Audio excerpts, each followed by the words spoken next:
ఇప్పుడే నేను ముఖ్యమంత్రికి చెప్తూ ఉన్నాను, ఉదయగిరికి మంచినీళ్ల సమస్య ఉంది, దానికి ఒక ప్రాజెక్టుని తయారు చేశారు.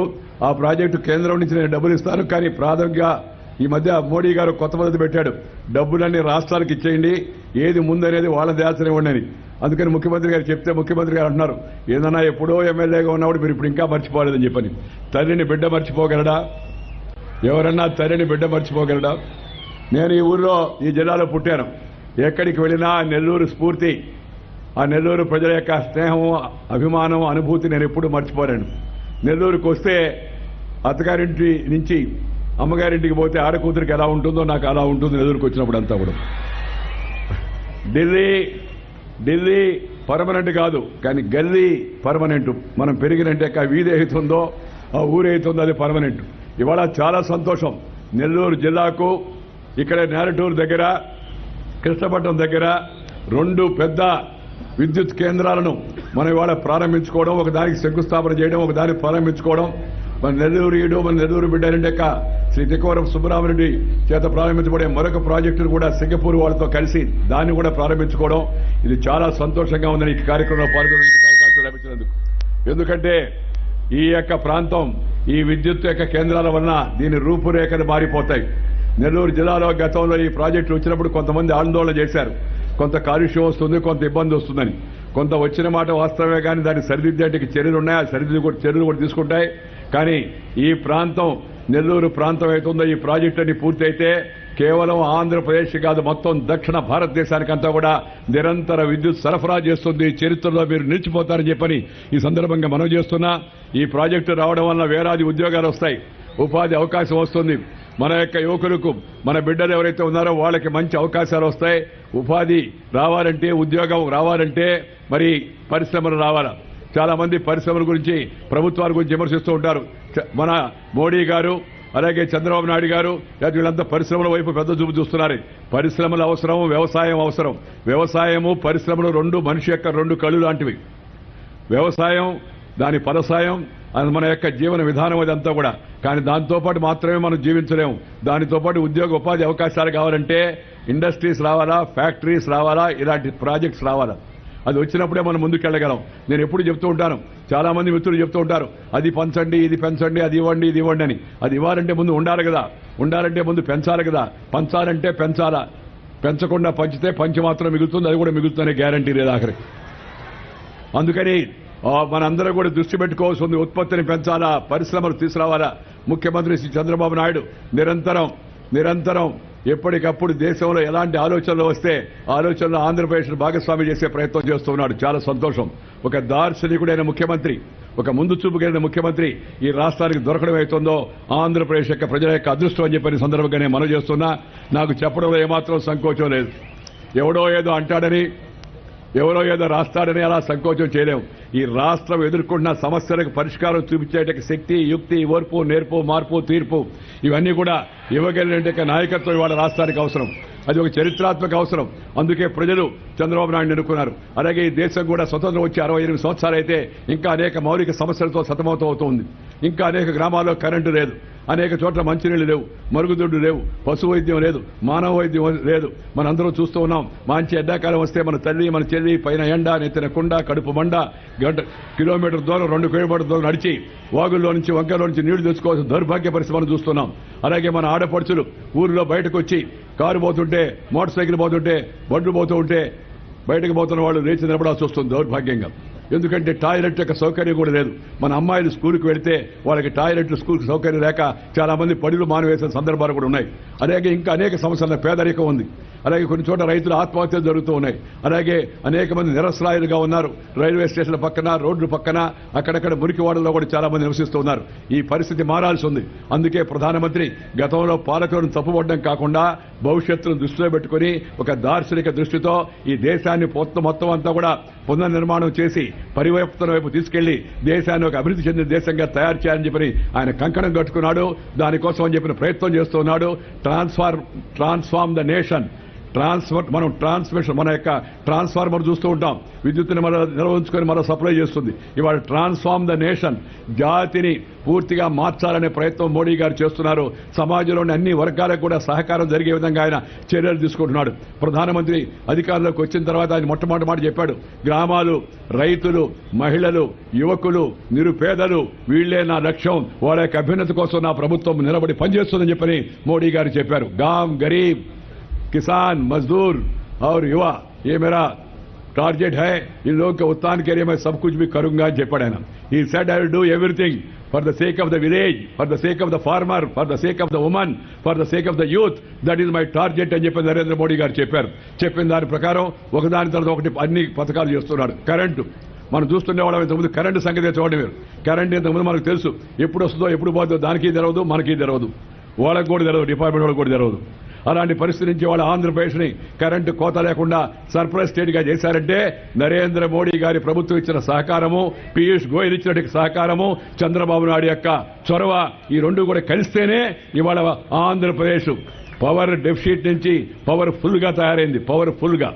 పవర్ఫుల్ స్టేట్ గా ఆంధ్రప్రదేశ్ తయారైందంటే పూర్తి విద్యుత్ ఉందంటే. కరెంటు లేకపోతే మనం ఎన్ని చెప్పినప్పటికి కూడా మనం ముందుకు వెళ్ళలేము. ఇంతకుముందు చెప్తున్నవాళ్ళు గ్రామీణ ప్రాంతాల్లో కరెంటు పరిస్థితి ఎలా ఉందంటే కొత్తగా పెళ్లి పిల్లకాయలు చెప్పేవాళ్ళు. నేను ఉదయగిరిలో ఎమ్మెల్యేగా ఉన్నప్పుడు ఏంటంటే, సార్ చాలా ఇబ్బందిగా ఉంది ఎండాకాలం అని.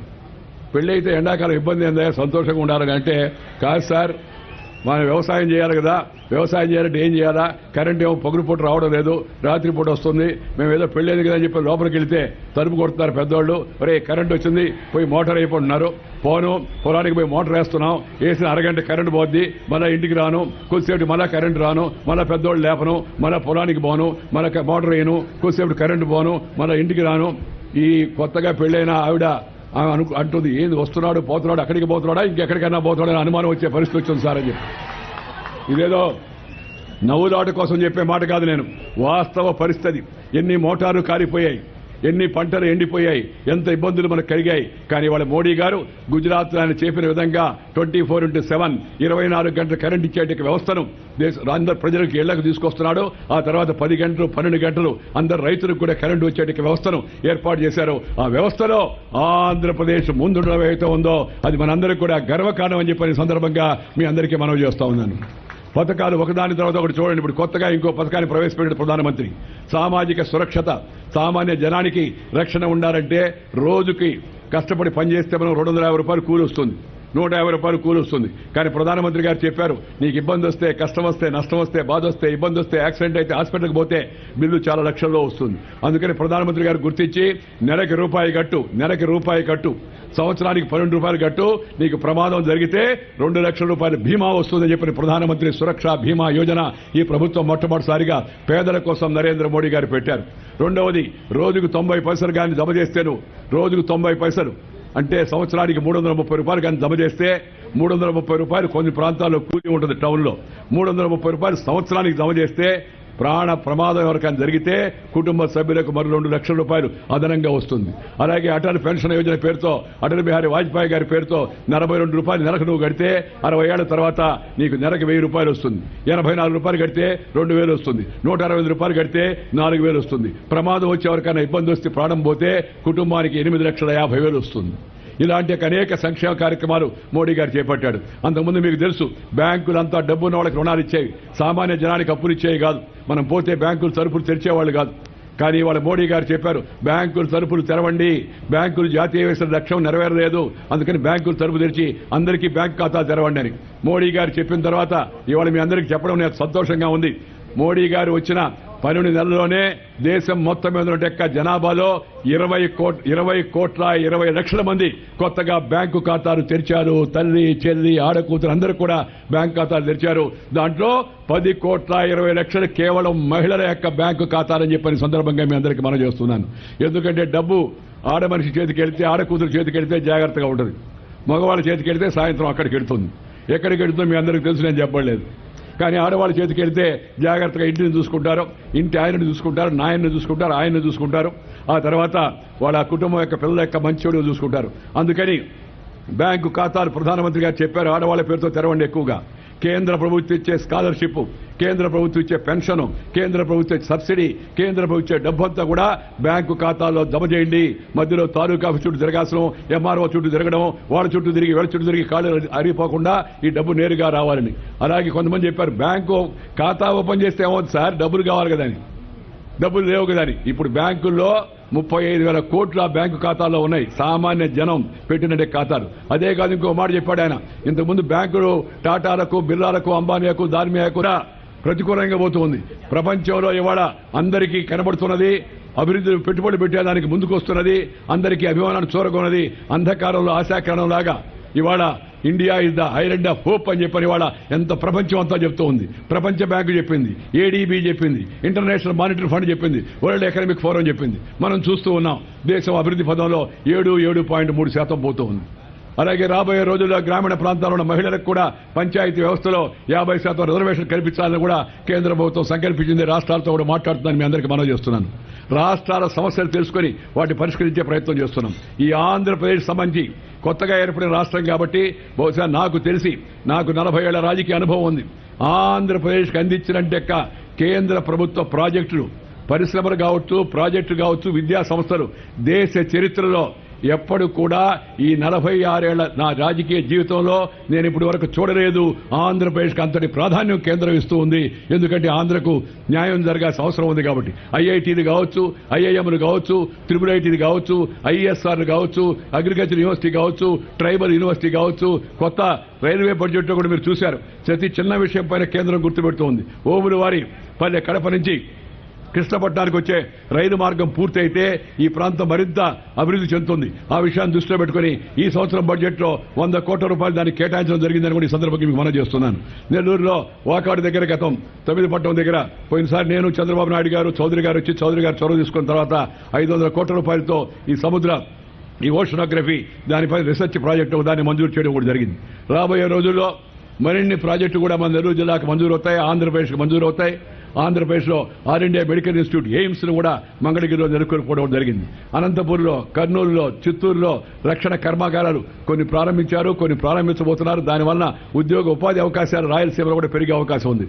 తిరుపతి విమానాశ్రయాన్ని అంతర్జాతీయ విమానాశ్రయంగా, విజయవాడ విమానాశ్రయాన్ని కూడా అభివృద్ధి చేయడం, అలాగే రాజమండ్రి విమానాశ్రయాన్ని అభివృద్ధి చేయడం, విశాఖపట్నం విమానాశ్రయం ఇప్పటికీ అంతర్జాతీయ విమానాశ్రయంగా తయారైంది. ఇవన్నీ పెరిగితే రాకపోకలు పెరుగుతాయి, పెట్టుబడులు ఎక్కువగా వస్తాయి, ప్రాంతం కూడా అభివృద్ధి చెందుతుంది. జాతీయ రహదారులను 4 లైన్లను 6 లైన్లు చేసే కార్యక్రమం కూడా చేపడుతూ ఉన్నాం. వీటికి ప్రభుత్వం చేస్తున్న ఈ చర్యలకు కొన్ని చట్టాలు అడ్డంకిగా ఉన్నాయి. ఈ అడ్డంకులను తొలగించాలంటే కొత్త చట్టాలు తేవాలా, మార్పులు తేవాలా, సంస్కరణలు తేవాలా. ఈ సంస్కరణలు వస్తే ఎంత ఉపయోగం అంటే, ఒక్క విషయం చెప్తాను మీకు. ఎల్ఈడి బల్బు ఉంది. ఆ బల్బు పెడితే ఏమిటి ఉపయోగం? చాలా మందికి ఎల్ఈడి అంటే కూడా ఏం తెలవదు. బల్బు పెడితే ఉపయోగం ఏంటంటే, ఇంతకు ముందు మీకు కరెంటు 100 రూపాయలు కానీ బిల్లు కడుతుంటే మీరు ఎల్ఈడి బల్బు పెట్టుకుంటే మీ బిల్లు 60 రూపాయలకి ఆటోమేటిక్గా తగ్గిపోద్ది. నువ్వు రూపాయి ఖర్చు పెట్టబడలే, నీ పంచాయతీ డబ్బు కట్టబడలే, నీ మున్సిపాలిటీ డబ్బు కట్టబడలే, నీ రాష్ట్రం డబ్బు కట్టబడలే. దీనికంతా ఒక వ్యవస్థను కేంద్ర ప్రభుత్వం ఏర్పాటు చేసింది. వాళ్ళు పెట్టుబడి పెడతారు, మీకు వచ్చే ఆదాయం ఏతుందో కరెంటు బిల్లు తగ్గుతుంది. దాంట్లో నుంచి 7 సంవత్సరాల లోపల దాన్ని వసూలు చేసి మన మీద భారం పడకుండా చేస్తారు. దానివల్ల లక్షల కోట్ల రూపాయలు దేశానికి అభివృద్ధి అవుతాయి. ఇలా ప్రతి విషయం పైన మోడీ గారు దృష్టి పెడుతూ ఉన్నారు. యూరియా మనం వాడుతూ ఉంటాం. ప్రతి సంవత్సరం యూరియా కోసం పడిగాపులు, ఊరేగింపులు, జనమంతా. మా సురేందర్ రెడ్డి ఫోను లేదా చంద్రమోహన్ రెడ్డి ఫోన్ నాకు, అన్న నెల్లూరుకి యూరియా తక్కువ ఉంది, కృష్ణపట్నంలో వచ్చి ఉంది, దానికి కొంతమంది జిల్లా కేటాయించండి అని. చాలా దగ్గర లాఠీ చార్జీలు జరిగేవి. చాలా దగ్గర పేపర్ వాళ్ళు ఫోటోలు వేసేవాళ్ళు బారులు తీరి.